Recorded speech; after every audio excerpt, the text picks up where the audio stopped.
there's another side to what I do really that sort of supplements that. So that sounds a bit dodgy. Like, we were good friends. Yeah. We fell in love. Well, I certainly did. And then before you know it, the wheels have come off, and you know, and I'm lying on the floor crying, throwing my guitar at the audience. Fella, that's done any requests. Can I play your guitar? You Wonderwall. I'm a good singer. Can I sing with you? Oh, give us another. Come on, mate.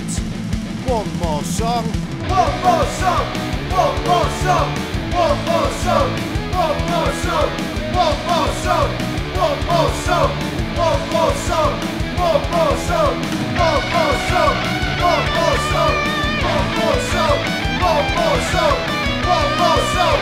One more song. One more song. One more song. Hello, welcome to the One More Song cast. My name's Luke. And I'm Lee. Right, we've got a very special episode today. We've got our very first guest on the pod. We have. Yeah. Should we do a little bit of build up before we move over? Because we've got two cameras today. We're split, aren't we? So yeah, I think we should do a bit of build up. So we've got a vocalist, a performing acoustic singer, also a singing teacher as well. So we're going to learn a little bit about Christopher Healey today, local legend. He is. How are you doing, Chris? I like the legend. Cheers. Yeah, I'm good, thank you. Cheers for having me on. Good stuff. I'm sure many people will know you from the area. Singers, obviously, you have singing lessons, and you also are a local artist as well. So the first question we always ask on the podcast is, what does music mean to you? Quite a broad question, and it can go from the very start, that kind of thing, you know. Well, it helps me pay my mortgage. No, I'm messing. No, obviously we get into this as you guys all know. It all starts with how you feel about music, and that's what music is to me. Is how it makes you feel. It can help you when you're feeling down. It can help you work through your emotions. It can help you when it can lift the mood even higher when everyone's having a great time. It's memories of great times with friends, with family.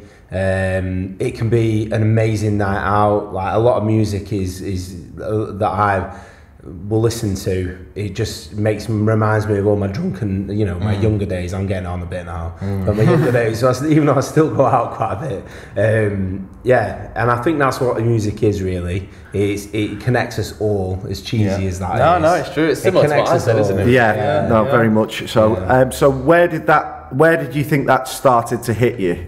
That sort of concept of that idea. When does it hit anyone? You come on. When we're kids, when you're small, your music's always there, isn't it? Yeah. So you can't. It's part of your life from your earliest memories. There'll be songs that come on. Like, I remember happy, sad memories. I remember going through tough times when I was a small child, and my mum would stick some of her records on, and immediately, and those songs make me think of that time. So, in terms of like where it all begins, I think it's from childhood all the way up. I think it's the reason why music resonates so much with people. It's there in our lives, and if I could bore you if you look at the history of music. Yeah. Like, come on, like from when we were cave dwelling Neanderthals, jumping around a fire pit with somebody banging on a rock, keeping a beat, all the way to now where Cub Scouts. Yeah, where you have heavily auto-tuned vocalists out there and lots of modern music, which is great, by the way. I'm not anti-auto-tune, contrary to most popular opinions in the music world. I think it's in the core of everybody. Yeah, I agree. So, what was your very, very first memory of actually maybe performing in front of people, or your experience of maybe seeing others performing in front of people and you being maybe inspired to go and do that yourself? You said you started pretty late before we started. Yeah. So obviously that was quite late on into your life. So you'd done a lot of stuff before that. Yeah. I mean, I'm full disclosure, I'm 38. I'm kicking on almost 40 now. I didn't really get into music until maybe, I think it was I said 30 before, but I think it was very late 20s is when I started to realise that I really loved music and I actually enjoyed singing. But I think when I was young, I mean, I don't know about you guys, but you get roped into choirs and stuff like that, and it's part of like especially because I grew up in the 90s when I was in high school. So it was all like you get pushed into doing little vocal performances there, and I hated it. Yeah, I absolutely hated it. Classical music, and don't get me wrong, I now have a newfound appreciation for classical music, but at the time it wasn't what I listened to, and yet I was being made to do it. So it really actually had the opposite effect. It put me off music for a long time. Did you go to Sunday school and all that? No. I think because my dad was made to go as a kid, like he never wanted that for us, so he wouldn't. Top man.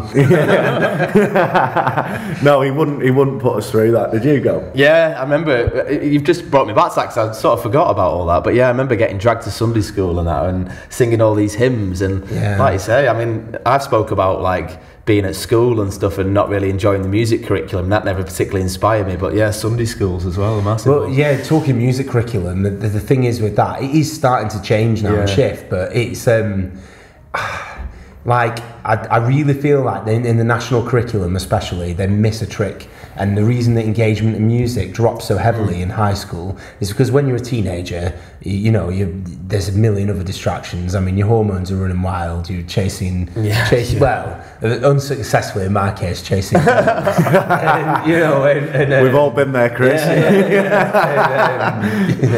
And just want to hang with my mates and play footy is all I ever really wanted to do.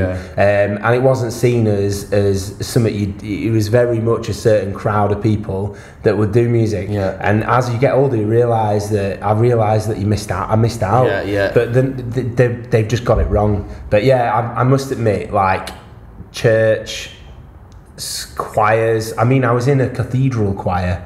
So we toured, like, I remember going on this summer trip, and that's when I realised I just hated music at that point, which is daft because I love it now, but at that moment. And I remember, like, they were all really classically trained musicians, and they loved classical music, and they're really into it, and I just wasn't into it. And I had my Sony Walkman on with a tape cassette. I don't know if you remember those. Listening to the Top Gun soundtrack, and like how is Danger Zone, and all this stuff.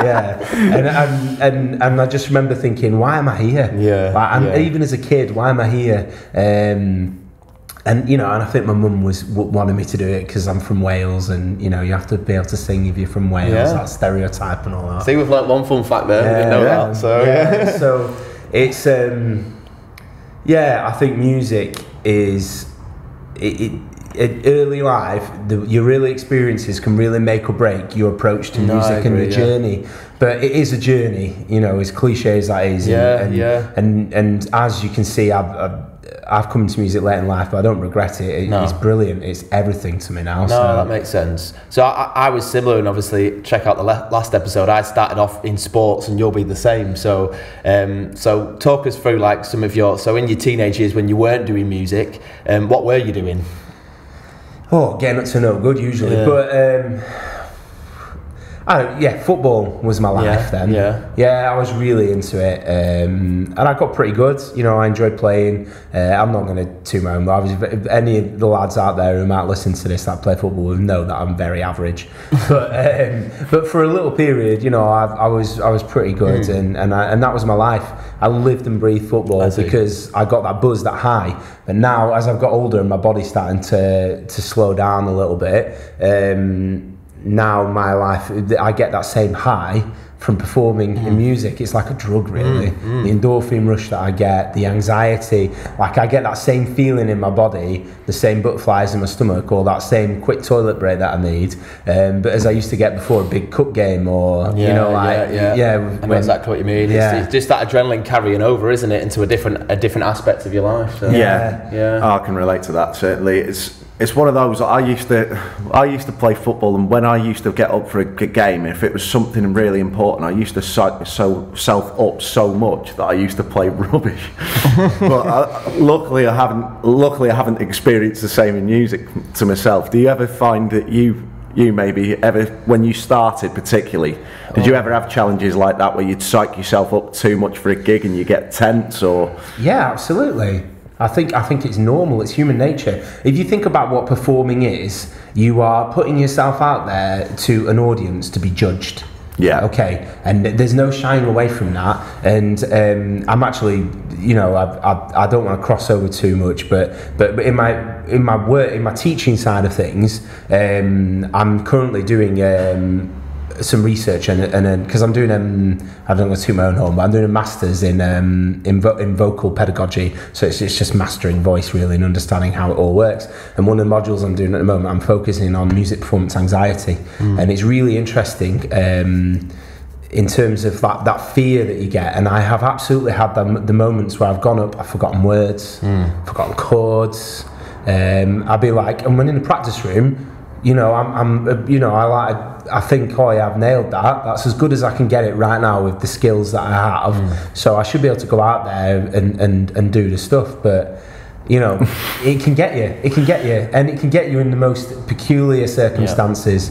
I don't know how you guys boys feel, but when you go into a venue and it's really jumping, and I go in there and I'm like, right, I'm gonna have to go in hard here, because if I go in with like, I don't know, the Commodores Sunday morning when everyone's like, you know, it's gonna fall flat on its arse really. Yeah, so I don't want to ask too many questions, you know, if you've got some stuff to ask, but I find it really interesting because we both started late, and I say to you a lot of the time, don't that I overthink things and I get anxietal, because you started very late and you had, because obviously you have been gigging and, well, playing and singing from as long as you can remember, haven't you? Yeah. Whereas I think it's quite unique where we've gone into it late, a little bit like blind almost, especially for me at the start. What was it like first gigging? Like, were you very anxious, or were you just very much maybe the attitude of Lee where you just crack on and it is what it is kind of thing, you know? I was shitting myself, to be quite frank. Yeah. Can you remember your first gig that you did? Yeah, I remember. It wasn't even that long ago. It depends, solo gig or with a band. Well, how did you first start out then? So we may as well ask you. Open mics. Yeah. As that's how the journey starts really. So I was having voice lessons with my wife. Okay. That's how we met really. At the song rooms. Right. Nice little plug there. We'll get onto that definitely. And I've had lessons with her for 5 years, and then before, and she used to get me. She built me up, so she'd get me doing like a little recital, and then open. And I always get really good feedback. And then eventually just built up to the point where I was like, all right, I'm gonna be the front man of a band now. Right. So I just jumped straight in. And I was, and I did a few gigs with them, and it sort of didn't really gain any momentum. But you know, the feedback I constantly got was, you know, you're the, you know, you stand out, stand out vocalist there. So I was like, right, well, you know, I play a little, and I already picked up the guitar and started learning how to play open chords. I was just like, right, well, you know, I'm not much of a guitarist, but why not get out there and just do it? Definitely. So I did, and I remember my first solo gig, and I think I was nervous for about 3 days building up to it, and then I got out there, and then by about 4/5 song in, you know, I started to relax a little bit, and then by the end of it, I had this amazing high, and then I did it again, and then I did it again, but it didn't get easier until maybe 10 gigs in, and then after that point, you know, and now I go out and gig, and I very rarely feel anxiety at all. I'm just like, I'm ready to do this now. So I think it's just exposure therapy. Yeah, definitely. And like you said as well, you can practice a song or whatever as much as you want, but until you've actually gigged it 10 times as well, it's like that's the only time that you really. I think I said that to you. It's all well and good in being in the practice room and nailing a song 20 times in a row. But as soon as you're in and the sound isn't right, or you can't hear yourself very well, or your monitor's playing up, or there's like so many things that can trip you up that people don't realise. No, like absolutely. Joe Public are just like, come on, sing a song, mate. You know, but the reality is, I can't hear myself, and am I sounding good? Like literally, a venue I played at, I played in Preston at Hotwoods, which is a great venue. Always busy, lively, decent beer, good sports. But I played there, and I couldn't hear anything.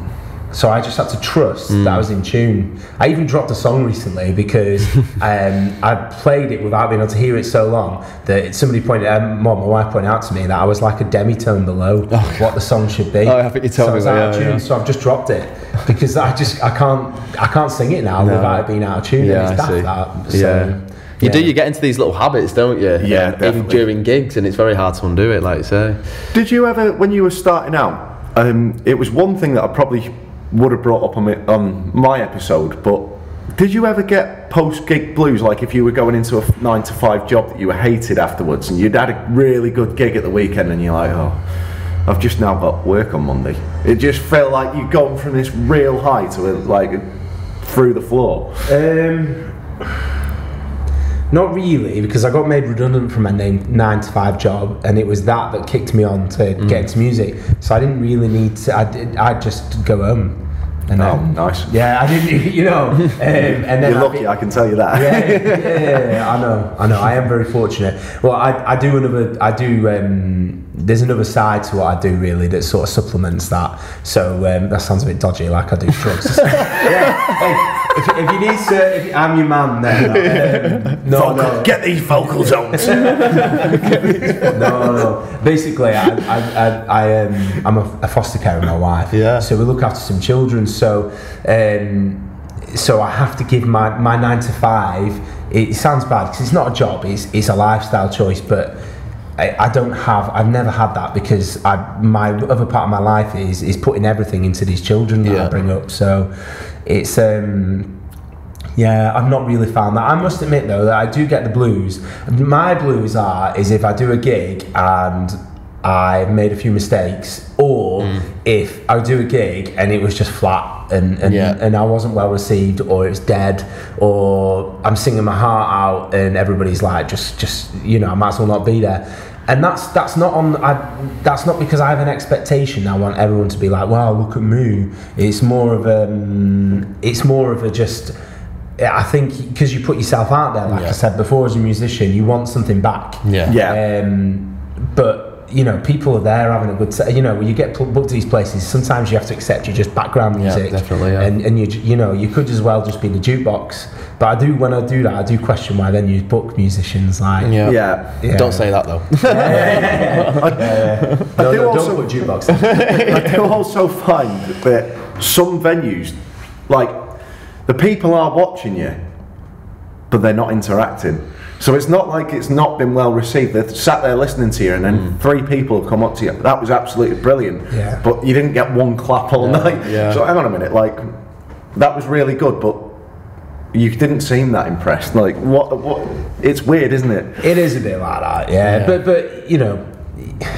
I think what I look for is I don't look for the applause, because I think that's wasted energy. Polite. I look for people that may be maving along, or I'll look for people that are maybe swaying a bit or are tapping their foot, and that is the engagement. Yeah. And I think unless you're playing a big venue where people are really into music and they're like, obviously that's the best for a musician. I think is the ultimate.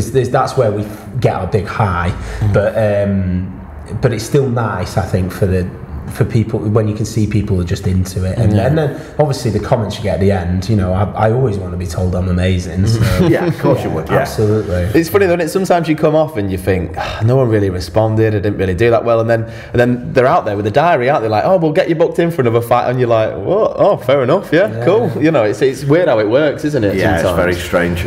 It's one of the most up and down industries, I'm going to say, ever, because you can have an amazing gig one night and you automatically think, well, if tomorrow night goes like that, it's going to be amazing. I think that's what can get the post-gig blues a little bit as well. A little bit. So I wanted to go back a little bit to how you met your wife. All right. Okay. So did you start having singing lessons with your wife, and then you got together, kind of thing? Is that how it worked? And then that's how you got into singing as well, basically? Yeah, pretty much. Yeah. I mean, we were good friends. Yeah. We fell in love. Well, I certainly did. And that was it, really. I mean, nothing's ever easy in life, but it's worth it, Yeah. And she's great. She's really supportive. She's got me she's helped me get to where I want to be. She's an amazing musician. Yeah. Like, honestly, I shouldn't really say, because obviously I've worked with so many great people, but she is, for me, one of the best musicians I've ever seen or heard. She's very talented. She's been singing her whole life. She was you know, she toured the world with a national choir, where she was section leader, and that was obviously more classical music. And then she went over and did popular music. She's been in bands. She's been teaching at the songrooms for years. Yeah, wow. She really is like the best person, as cheesy as that is. I haven't got bad words to say about her. She's awesome. It's pretty cool how that's ultimately how that got you into singing, really. You know, you've met your wife and you've basically... Yeah. Well, we're in a band together. Yeah, it's cool. I've heard the band as well, and well, we were doing this showcase for the collective, weren't we? And that was the first time I come across you. I saw you go up on your own, and then he was up again with this trio. I was like, Christ, this guy likes to work for free. And then, then him and Anna went on, and the harmonies were just, I was like, wow. I don't know what this music is. It's kind of like folk, a little bit folky what you do, isn't it?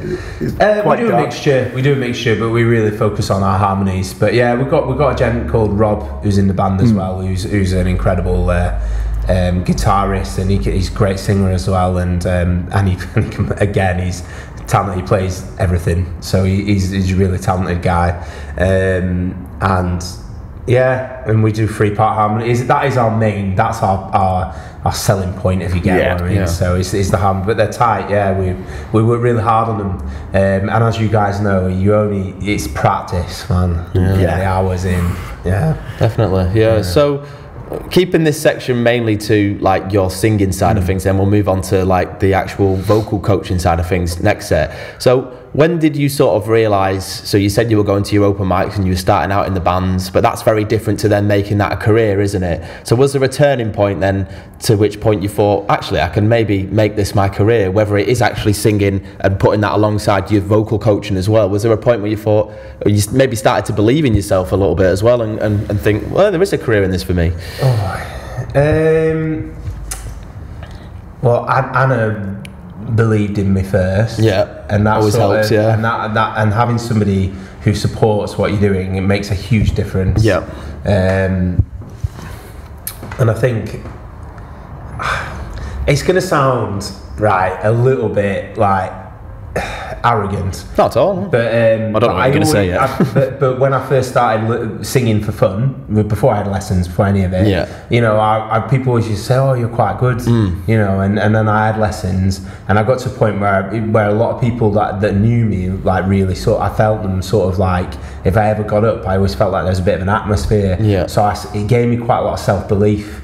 Definitely. So I knew then that I was a good singer, and then I guess from feeling that intrinsically, you sort of just back yourself. You've got to back yourself. Yeah, definitely. And I think as I got older, I realised what am I waiting for? I get out there and do it. You know, life's a bit short in it, so you just got to do it. Yeah, absolutely. Do you want to call it there for a little break, do you reckon? Yeah, I think we better, just in case the camera cuts off. Yeah, we basically have a 30-minute time limit on all these cameras. For some reason, they were designed that way. So we have to have little mini breaks, and sometimes the time can fly, can't it? So we'll stop there, put a dodgy advert in for you, and we'll see you back shortly. Cheers. Hello, it's me, Preston's biggest dick, and I'm not talking about my attitude problem. Help! I need somebody! Well, Tony at Timpan Alley Guitars helps. He's very good for your services, setups, part replacement, and much, much more. I've had many of my guitars fixed by Tony, just from his house in his little workshop, and he does a fantastic job. So, to find out more about it, go onto Tony's Facebook page, Tony Helps, or type in Tin Pan Alley Guitars on Facebook, and you will see the range of guitars that Tony has fixed and also put together himself. He also does charity auctions to raffle off guitars that he has fixed up, all for good causes. So, without further ado, go and check him out. Back to the episode. Hello and welcome back to the One More Songcast. Enjoyed the first part of the episode? Yeah, I did. I hope you enjoyed your adverts as well. Have we definitely pressed record on both the cameras? Yes. Are you sure? Yes, we're recording. Okay. We'll leave that in. We'll trust it. Yeah. Right, we'll start again. Hello and welcome back to the One More Songcast. Enjoyed the first part of the episode.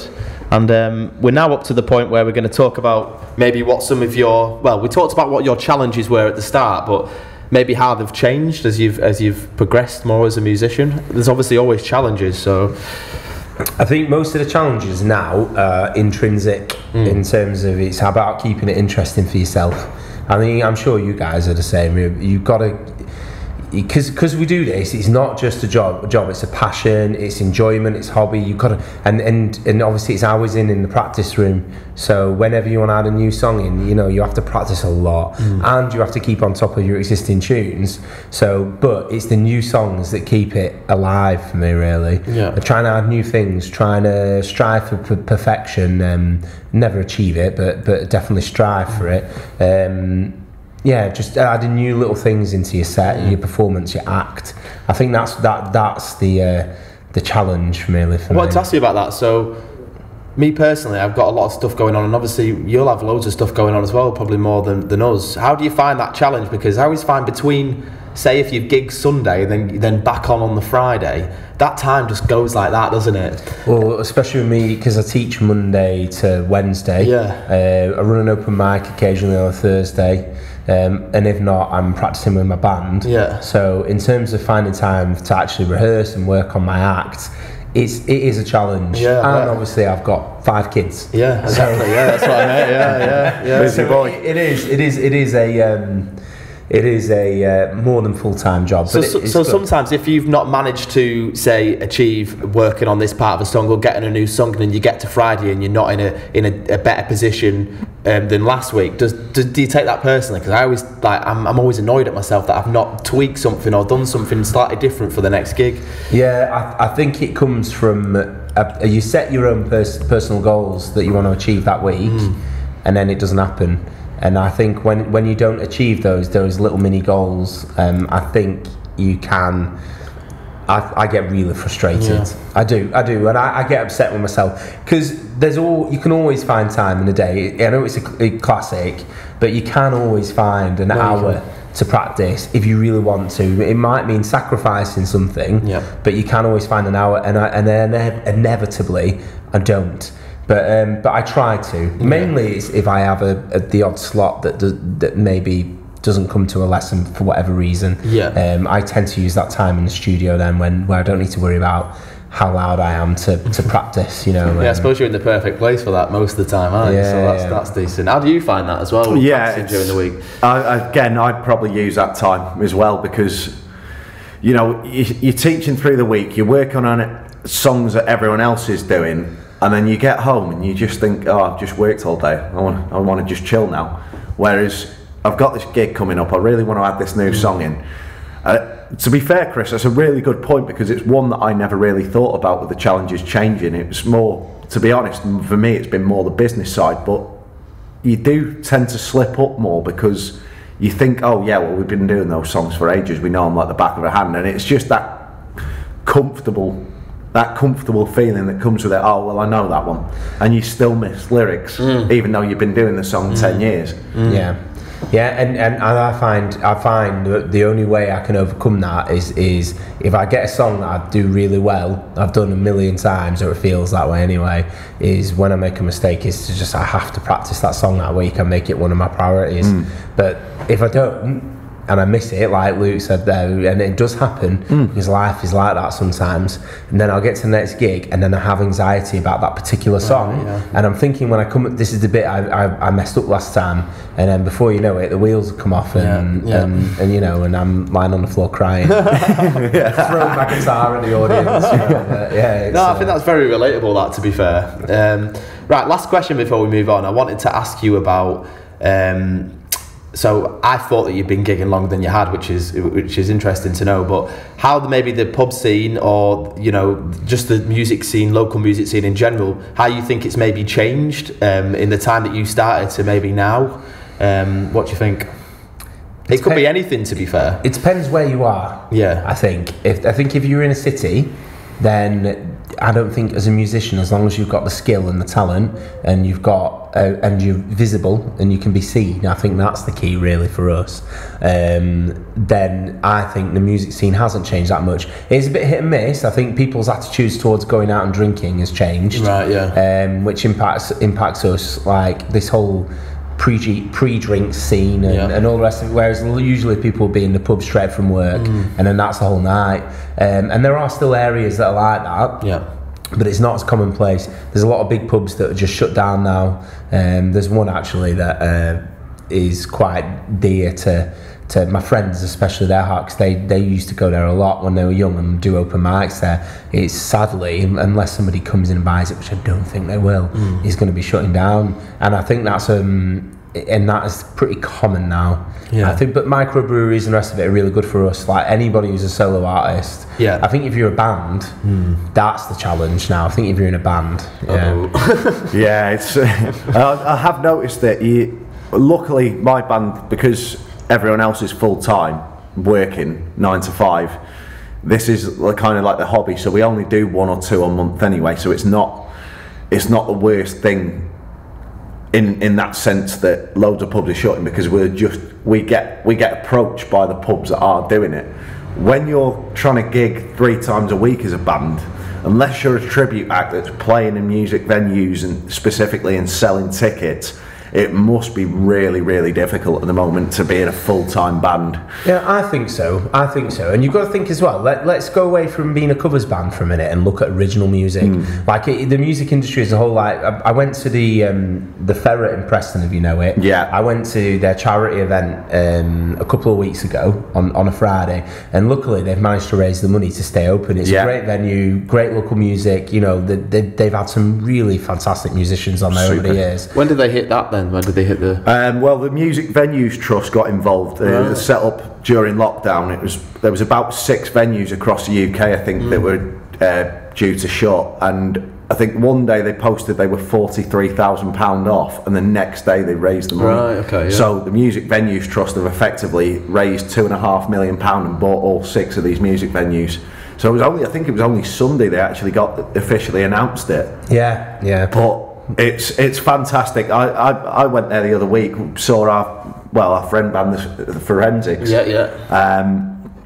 And you know, you get these guys that are probably rehearsing every week to play 2 gigs a month, or they'll have a period of being really busy, and then they're not gigging for 6 weeks or whatever, and they're forking out loads of money and recordings, and they just need that platform to be able to push on. And they're fantastic venues, these little independent venues, so they need to stay open. And they've got all of our rich history of music within the last 30, 40, 50, 60 years and beyond, I'm sure, but they are necessary to enable this country to create good music. I mean, we're internationally renowned, UK, for bringing great talent to the world, and our musicians are played all over the world. Now, you got your Adele, you got your Ed Sheeran, you got your big mainstreamers, but if you look through the decades, there's always British musicians that are huge across the globe.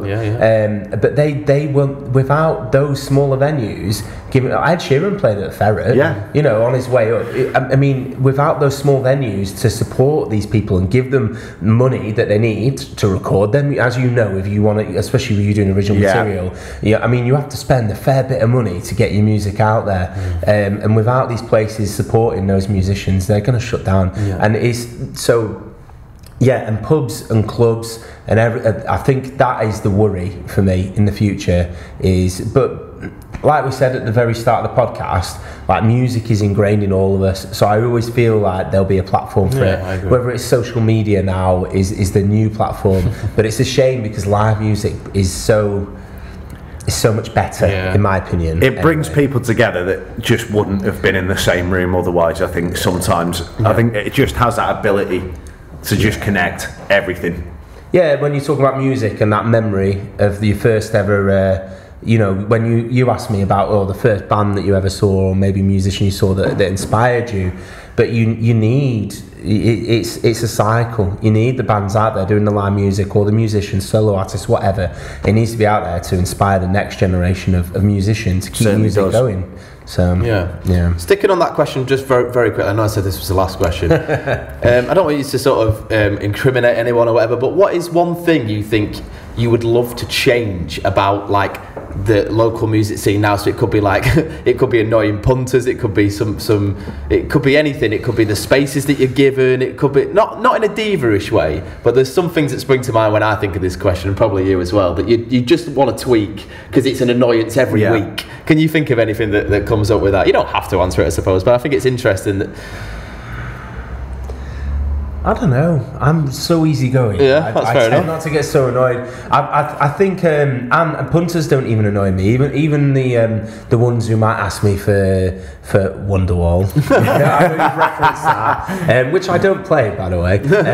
But yeah, it's you know, I want people to have a good time.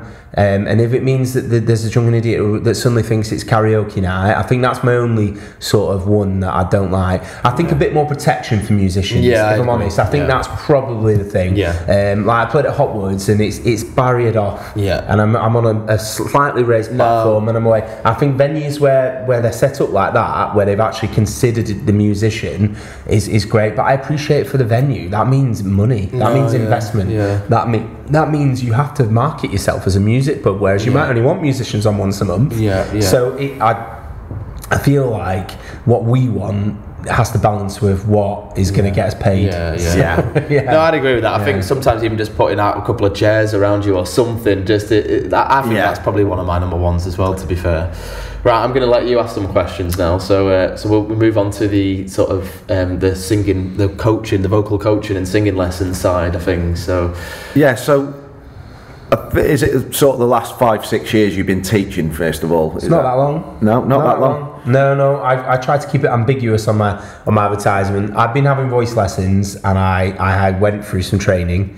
I've been teaching for a couple of years now. Right. Properly teaching, and but obviously I've got a lot of experience vocally. I mean, what do you want to know? Yeah, well, I mean, is there sort of, there's that sort of frustration as a teacher if you get really too picky about it. How do you find dealing with unprepared students, or students that don't really practice? They say they want to do all these things, and then you can clearly tell they're not putting in the work. Well, my question to you is, in what capacity are you teaching? Are you teaching in an educational environment? Because I don't teach in an educational environment, so I don't have that pressure. I'm very much student led. Is how I view it. So if a student doesn't want to practice all week, that's fine. You know, but don't expect to make the same amount of progress. And I'm very clear with that. But it's fine. Like it's for me, I'm a luxury service. And maybe a necessary service if you're a professional musician and you want to progress and work on certain things. But really, for most of my students, I'm a luxury service. So I don't. It's up to them. They'll only get, like anything in life, you'll only get what you put in. If you really want to improve a lot, then you need to practice every day. You know, the voice is an instrument. That's the first thing I'll say when talking about teaching. It's an instrument, and it's far more complicated than all other instruments, in my opinion, because that's my job. But it's like guitar. You'll know, if you pick up a guitar, you need to practice every day. 15 minutes a day, and that's all you need with voice. It's a muscle. You need to learn how to develop it. You need to learn how to set it free. You need to have vocal freedom. And I think so. If people don't practice, it's fine. No, that's fair enough. That's fair enough. So we'll just rewind a tad. So Chris has these song rooms, or you and your wife have the song rooms on what street is it on? It's just down the road. So we're in Chorley today. Yeah, it's Chapel Street. 57 Chapel Street. 57 Chapel Street. So that's where you host your lessons. How many students do you have roughly, and how's that built as you've gone along? Because I suppose I only know you and Georgia. So it's how many students do you actually have? Currently, I have I think about 25 students. Okay, yeah, good stuff. So I work with a lot of people, yeah. Cool. It's good. Yeah. So, what I was going to ask you is, oh, my mind's gone blank. No, what I was going to ask you was, so, that transition from being like a singer to a singing teacher, do you find like you're more passionate about one or the other now? Is it, or you equally? Do you think you put more effort or time or passion into one or the other, or is it quite equal? Do you think? That's a difficult question. Good one. I like that.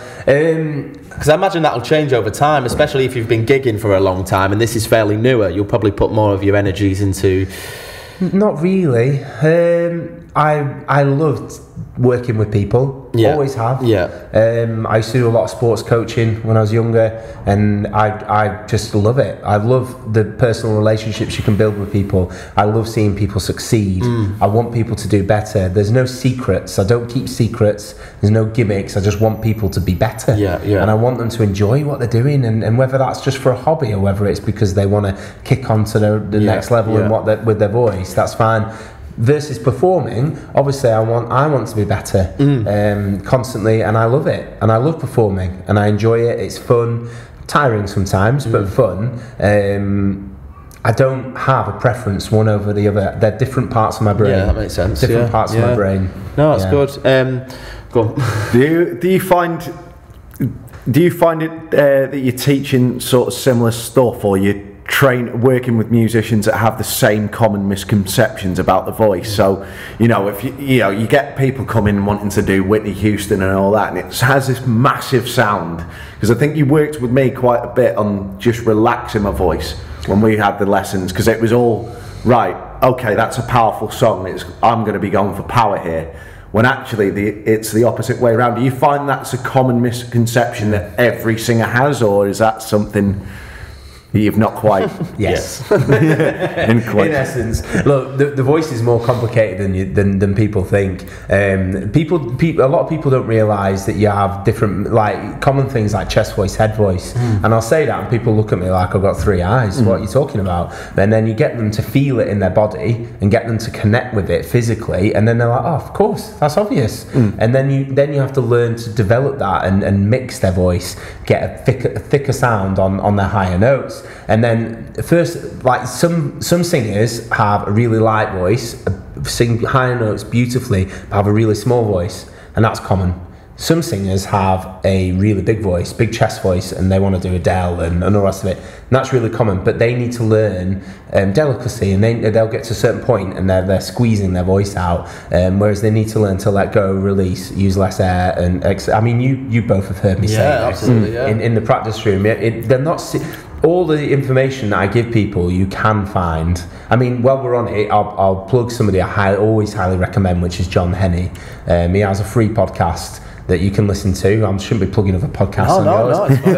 But I believe in spreading information to people. And he has books on it, and obviously you can read and learn and do all of that yourself. That's a good foundation. Then get in a practice room with somebody like myself. It doesn't have to be me. It just has to be a vocal teacher that's not just getting you to sing songs, actually getting you to develop your voice, and get them to work with you and work on it. It's really interesting, it's really fun, and you can make vocal breakthroughs and you can sing songs that you never dreamed of being able to sing. It really does happen like that.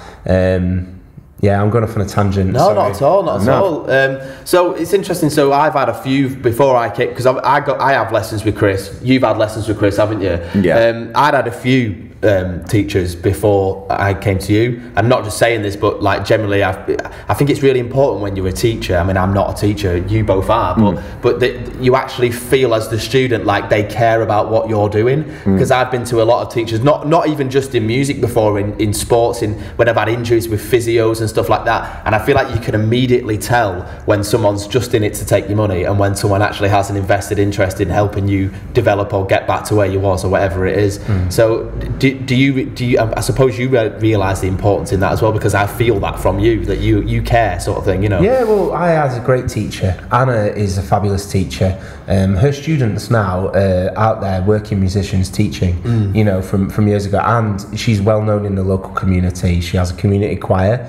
If anybody's interested in that, come along and join us. We're based at Buckshall Village. The Songroom's choir, and is that a weekly practice? Every Monday. I'm in that as well, so you could come down and see my lovely face as well. And I'm guessing it's every ability as well, is it? Anyone that wants to turn up and be part of it. Yeah, but to actually answer your question, you've got. It's all about giving people the tools they need, and I want them to succeed. Your success is my success. Yeah. So that's the way I view it. If I'm not invested in what you want to achieve, what's the point? No, go and read a book. Yeah. You could get what I'm giving you from a book, but in the room we can work together, figure out the details, and sometimes as a teacher, you're teaching me, so I'm getting something from you too, as well as your money. Cheers for that. but I'm getting stuff from you too as a student, and I'm building relationships with people in the area and helping support musicians in the area. Why wouldn't I want to do that? Definitely, yeah. I think that's the same for me. Like you get to a point, there's this feeling where you're teaching someone, they've been struggling at the similar bit for weeks, and then you go and see them do it, or they come back the next week, they've been struggling, and then they achieve it. That for me is the same as hitting a top note at a gig that I've never hit before, and hit it sweetly, right in the sweet spot. I think that is probably the best feeling about teaching. You've almost got to allow them to perform for you to get the same feeling they're getting, and when you see another singer live, it's the same feeling for me. I think, is there anything else in that sense that you think you get more of a thrill out of teaching, other than obviously something that they're struggling on, because it's weeks of work for you, it's weeks of work for them, that you can see they're putting in the effort? Is what really gives you the thrill about teaching? It's seeing people achieve. I think you just nailed it. That's what it's about, is seeing people make progress, seeing people achieve, and seeing that split second look in their face that they know they did it. And I think that is awesome. Or seeing the penny drop. I love penny drop moments where you'll talk about a theory and then you'll explore it, and then you go into the practical side and you get them to use their voice in a different way, and they're like, and then they try it maybe 6 times, they can't do it, and then the 7th time, all of a sudden. I mean, you've had that in your lessons. Absolutely. Where I'm trying to and I'm going, right, you just need to relax, use less air or whatever in your example, and then you get to that top and you hit it, and you can literally feel it in your body. It resonates differently in your body, and it comes out and it sounds beautiful, and I love that. That's a real high for me as a teacher. But yeah, I just want people to do well. I mean, why wouldn't you? Yeah, absolutely. I've got a couple of questions before we move on, and they're around the same thing. So obviously I understand why you need singing lessons, or why I need singing lessons. You'll understand as well. I like your reference all the time to being an athlete, because that resonates with me, using your voice as a muscle and, working it out effectively and that kind of thing. So I try and treat my singing the same as I treat my athletics. For somebody who's thinking of having singing lessons, they could be a really experienced musician, or they could be somebody who, maybe just sings in their bedroom or whatever. Why would somebody need or want to have singing lessons? What would be the reason, do you think? Or some of the reasons for somebody that's maybe doesn't know? I'll give you some general answers that I've had, because it's one of the first things I ask. Yeah. Why are you here? It's one of the I need to know why you're here, because I need to work with you, and I don't want to give you something that you don't need. What's the point? Yeah. Okay, so I remember I'll give you the first time I went for lessons is because I wanted to sing with my family. I had a cousin who is a decent musician, plays guitar, and he always got the family going. I go around for a family occasion, because they're all from Wales, as I mentioned before. So I go down to Cardiff, where I'm from, and we'd have this big party, and then he'd get his guitar out and people would sing, and I'd always sit in the corner wishing that I was involved. And it's really daft, but it made me feel really out of that family environment. So I went, and my goal was, I just want to feel confident enough to get up and sing. And then I did for the first time with my family, and they were all like, oh my God. They couldn't believe it. Right, and then I was like, right, okay, maybe I need to do something else with this.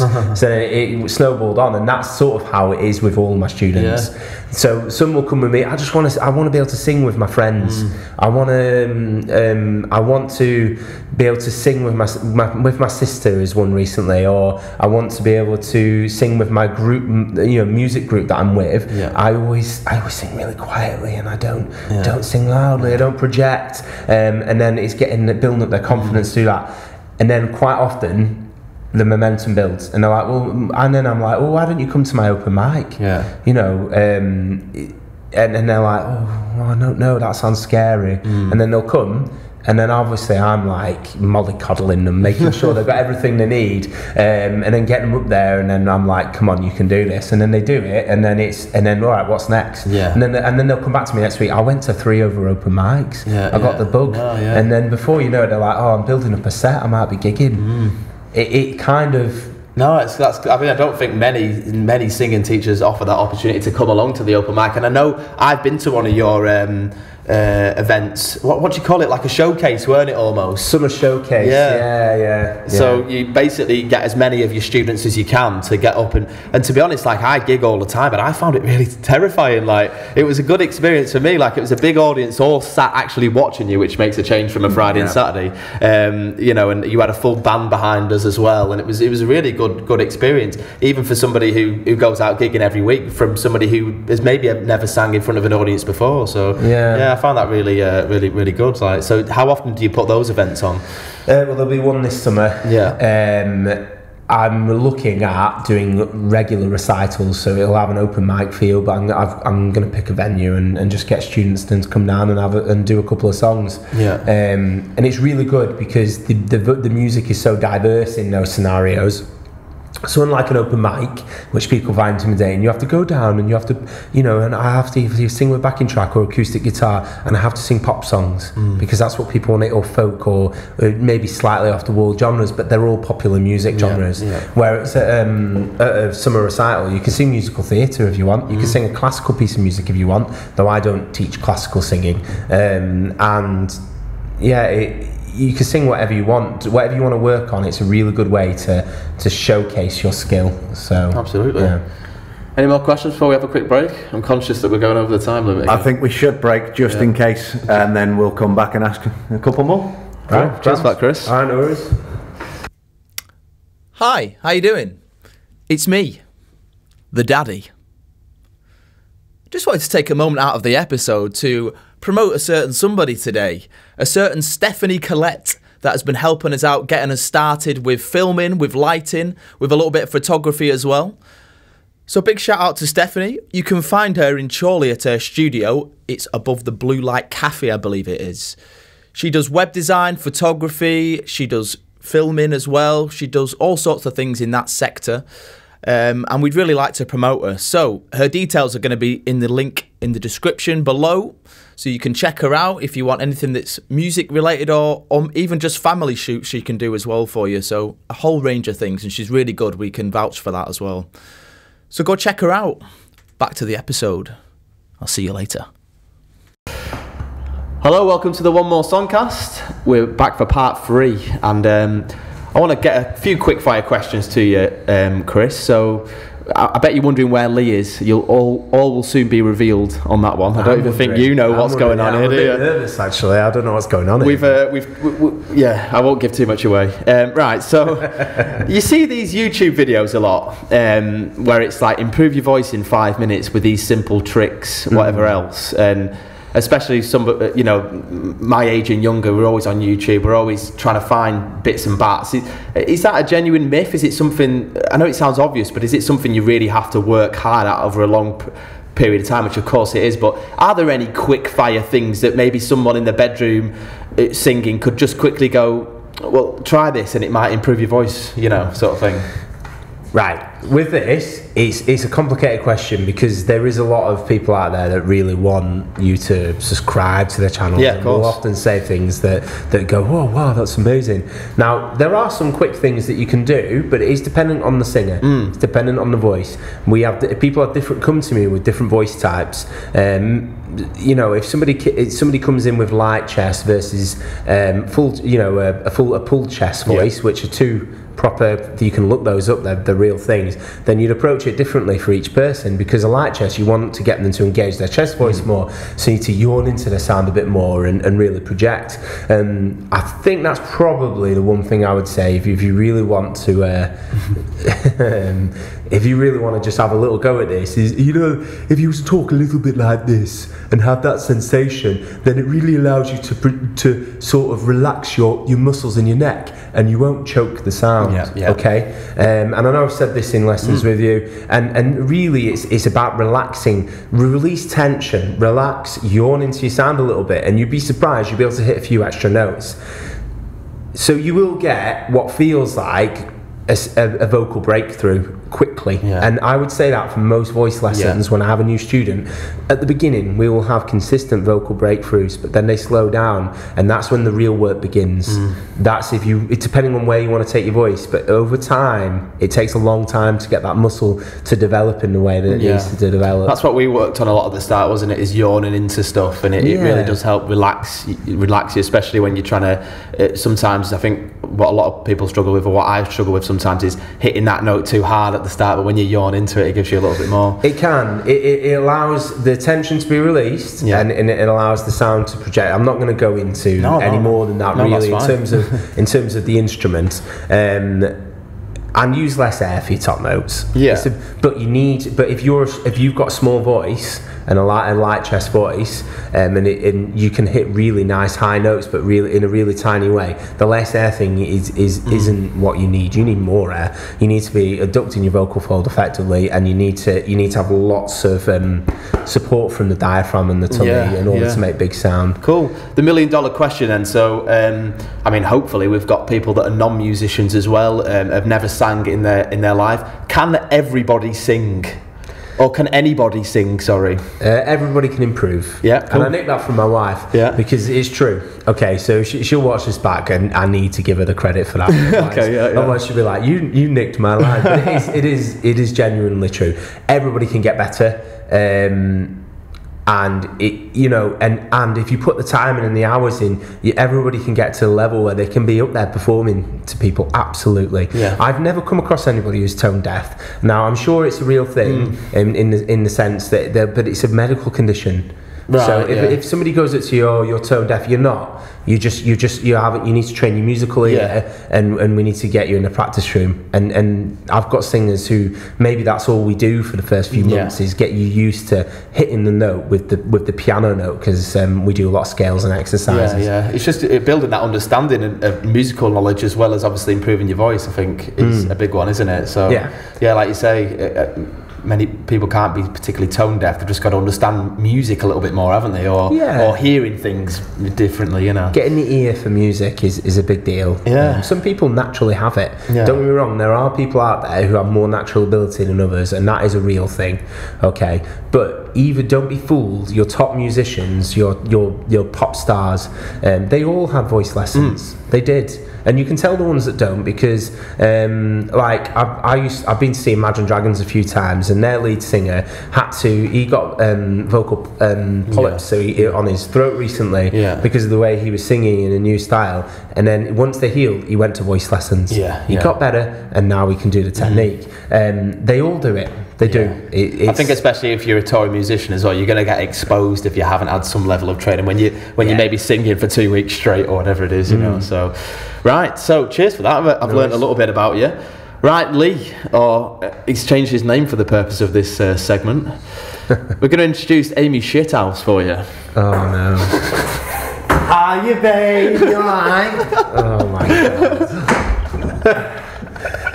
Jesus Christ. You're right, mate. So we've got two special guests on our podcast. We've got Lady Gargle, where we gargle some tunes and you've got to guess what the tune is. Right, okay. And now it's AIMEE Shithouse. You've got full Liverpool kit. Is it because he's got Liverpool kit on that he's a shithouse? Is that what it is? Yeah, Right, AIMEE, how are you doing? How's life been? Well, I've had a week. The neighbours are kicking off again. Drugs, shit and all sorts. Litter on me fucking driveway and everything. How's the fella? Is he doing alright? Wanker. Wanker? Yeah, I kicked him out last week. Oh, I thought you were back together again. No, well, we were for 2 days and then he fucked me off. I saw your Facebook rant, to be fair. Yeah, it's just me and the kids now. Did you say inbox me, hun? When he put his every time. I don't want to be airing all my dirty laundry. But you do tend to, AIMEE. But yeah.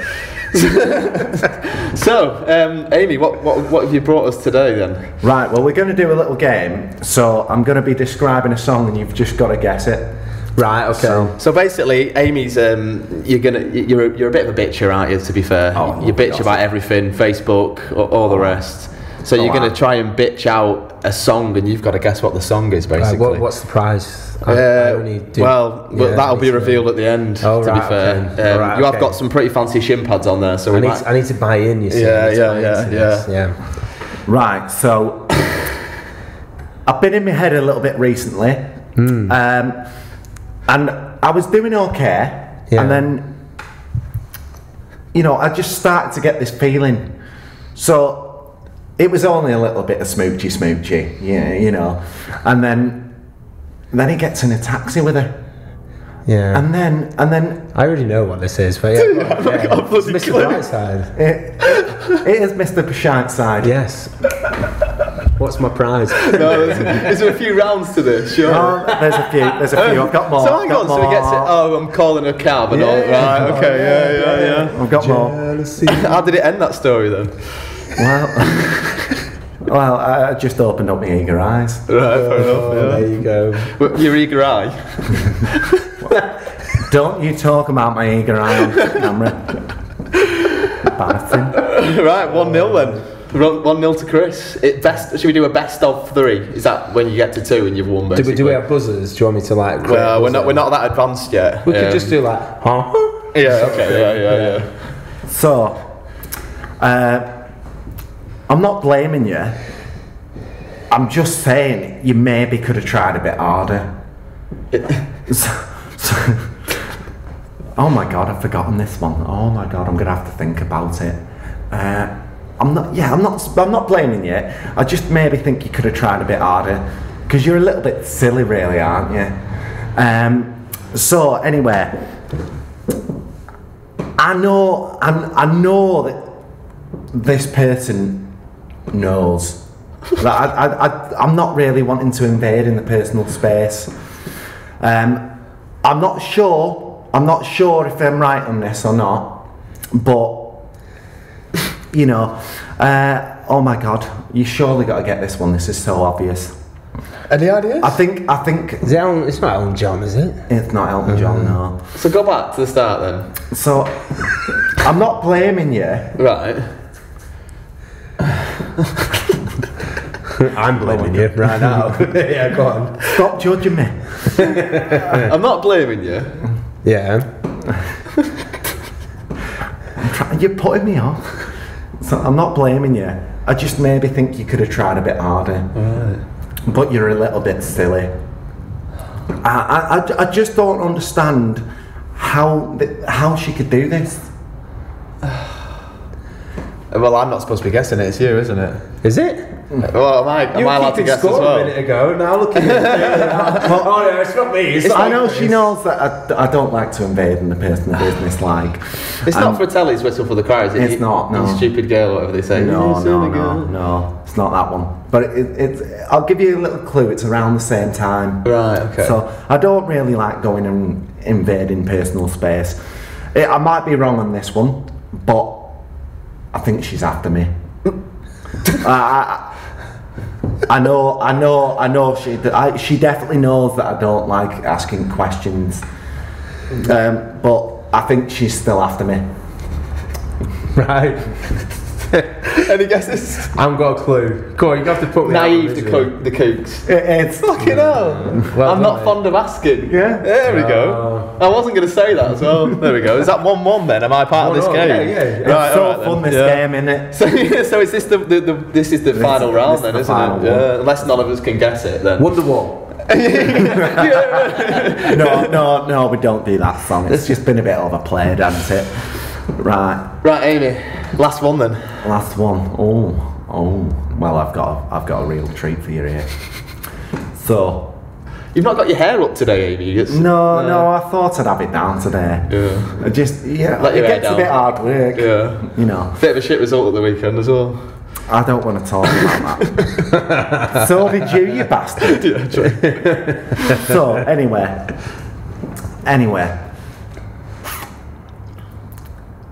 Right, so there's this girl, and she can, you know what, she can fuck off, she can just hold her horses a little bit. I thought about this one, I swear. She can just hold her horses a little bit. Because she knows it's gone well past the time. And, you know what I say? Just let it go after that. Let it go after the moment. So, just stand up, bite fire, and wipe that fucking shitty look off your face. That's the key, innit? That bit.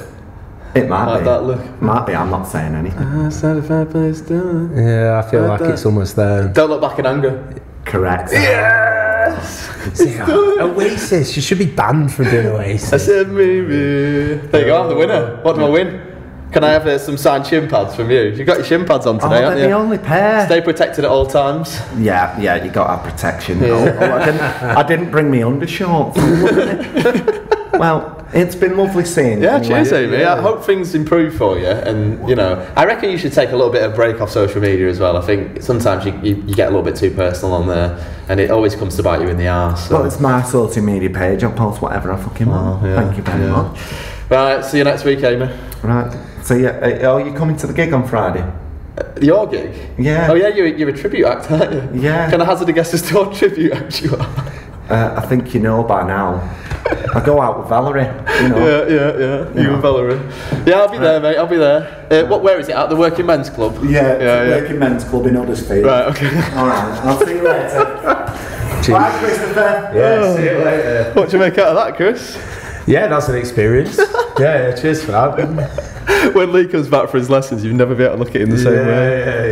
Yeah. Right, okay, last couple of questions to finish off then. Right, okay. Are we waiting for you? We can't really wait for you though, can we, Lee? You'll have to turn yourself around pretty quickly. But So, advice to somebody who is maybe thinking about getting into gigging, is it something obviously you'd encourage, and what advice would you give them at the very start? Maybe something that you learned quickly that you would have liked to have known, you know? Don't take it too seriously. Connect with the music that you're playing. Yeah. It's if it goes badly, so what? Yeah. You know, if you want to get into gigging, just don't let the anxiety put you off. Like, just go for it. Honestly, I put it off for so many years, getting out there and gigging. Even though I was a good singer, I put it off because I had a fear of being judged. And the truth is, half the time people either aren't listening, or if they are listening and you've got some skill, they're just impressed. Yeah. And you just got to accept that. Yeah. How do you find it? So, and we've talked about the reasons I get anxiety, but you know, because you're getting paid, we're getting paid for it to a degree. Do you put that extra pressure on yourself because you know you're getting paid for it, rather than it say being an open mic? So somebody who's maybe been doing open mics, but then they're moving into a paid world, do you think your attitude should change, or not necessarily? I think you've got to be professional at all times. Communicate well with the owner or landlord or whatever. Whoever's booked you. Remember that they are your boss. They're not your friend. Yeah. Remember that. Yeah. Don't let those lines blur. Be friendly, be nice, be genuine, but be professional. But mostly be professional. But. I mean, ultimately, you got to have that self-belief that you're going out there and you're worth listening to. So when you get booked these gigs, just remember, like, how many times have you been in a pub and heard someone gig? You know, no, you're right. You know that as long as you can hold the tune, you're good. Absolutely, you're golden. You're better than most. No, so, definitely, yeah. Okay, so I want you to do a little bit of self-promotion. So how can we find you on social media for your singing and for your vocal lessons as well, and maybe tell people a little bit about what you're about, you know, what kind of songs you like to cover, you know, where people can find you next as well.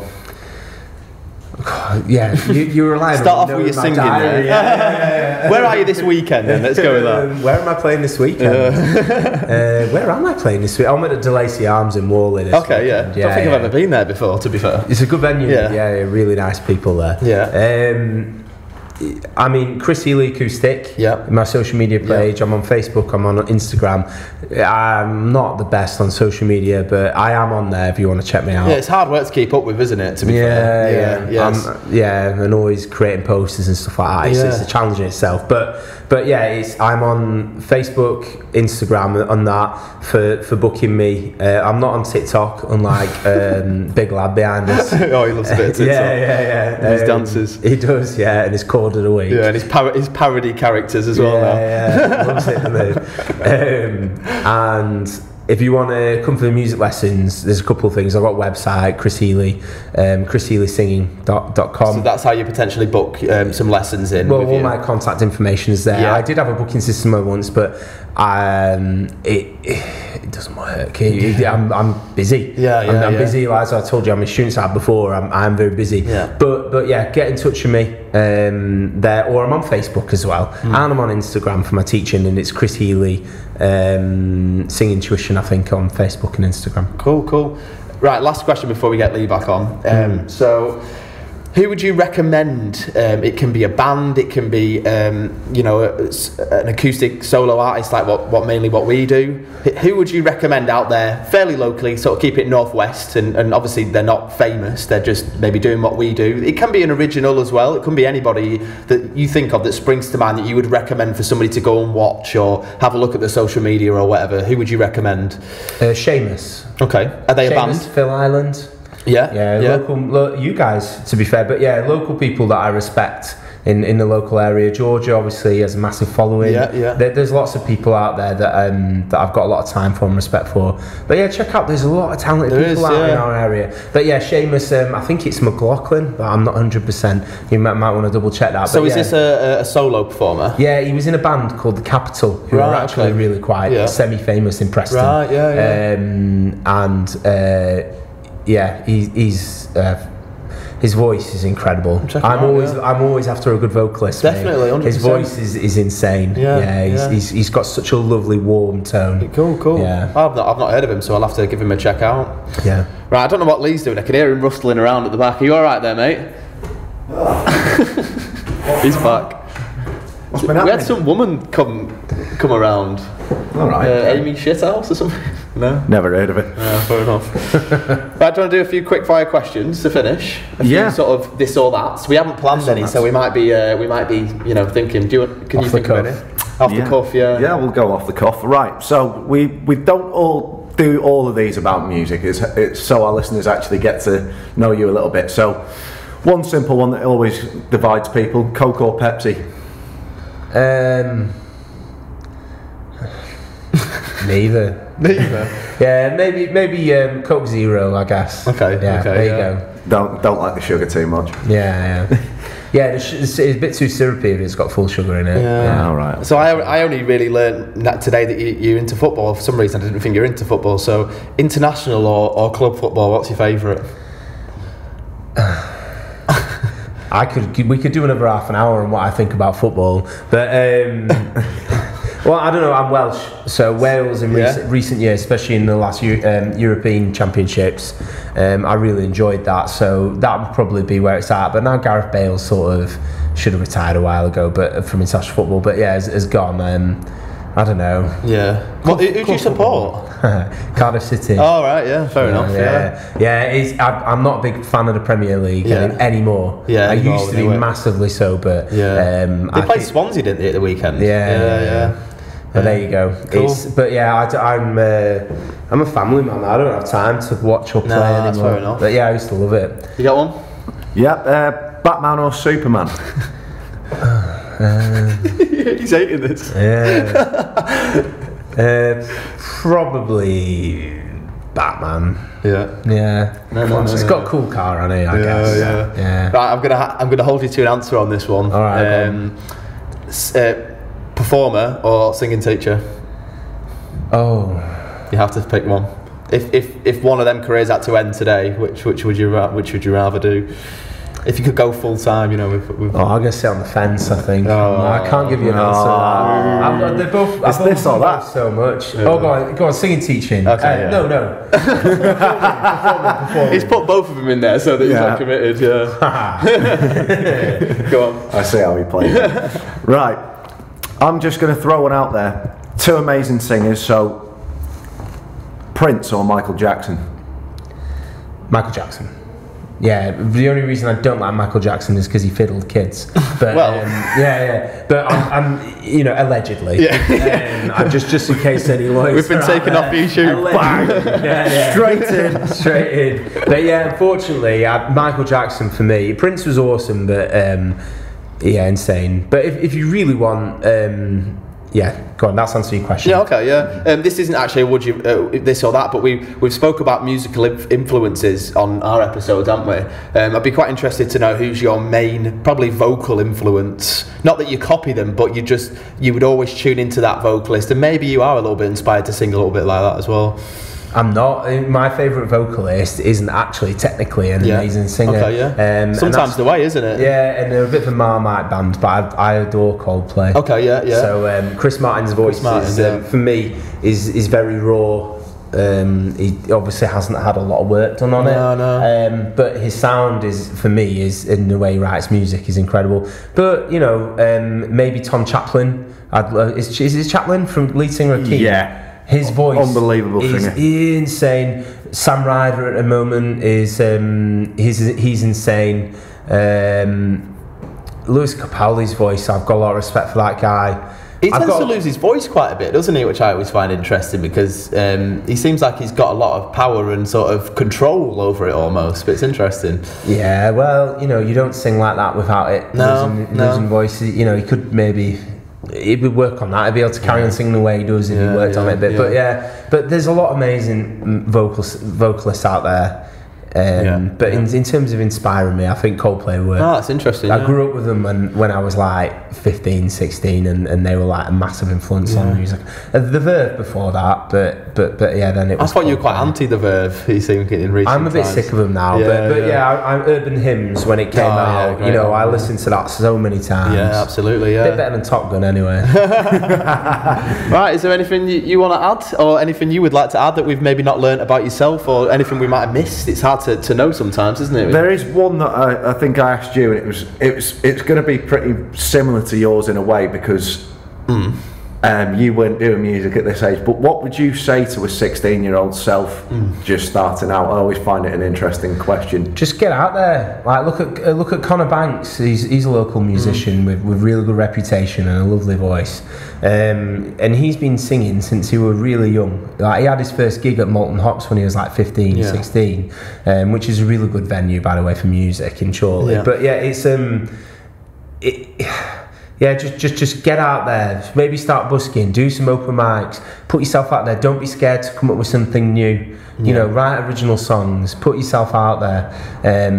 What have you got to lose? It's hard when you're 16 because you can really feel a bit more insecure, and obviously you're a bit of a narcissist when you're a teenager too, which doesn't help. What would you say to 16-year-old you that doesn't know that he's got a future in music? Would you go back and encourage him to do it sooner?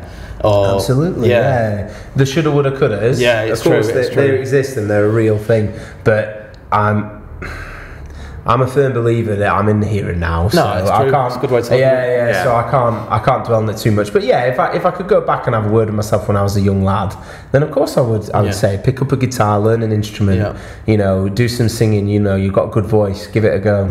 Especially in a day and age now where it gets harder and harder for younger kids who have got all these screens and all these games and stuff. I feel like the guitar is not as accessible, but I feel like we had less to do growing up than maybe what kids have now with games. Well, and I've been a bit older. screens. I've got to admit, I would say that it's starting to come full circle. Yeah. And there's musicians out there now that are picking up guitars again. Well, there's bands coming out there. Yeah. And they're making not real music, because that's unfair to other genres of music. Music is great and it's subjective, and if you like whatever you like. I'm not a music snob. No. But it's yeah, guitars will never. I don't think they'll die anytime soon. I won't worry about it. It comes full circle. People like young. I look after young people, and they're listening to bands that I grew up with now, and they're coming back into fashion. So you know, it's.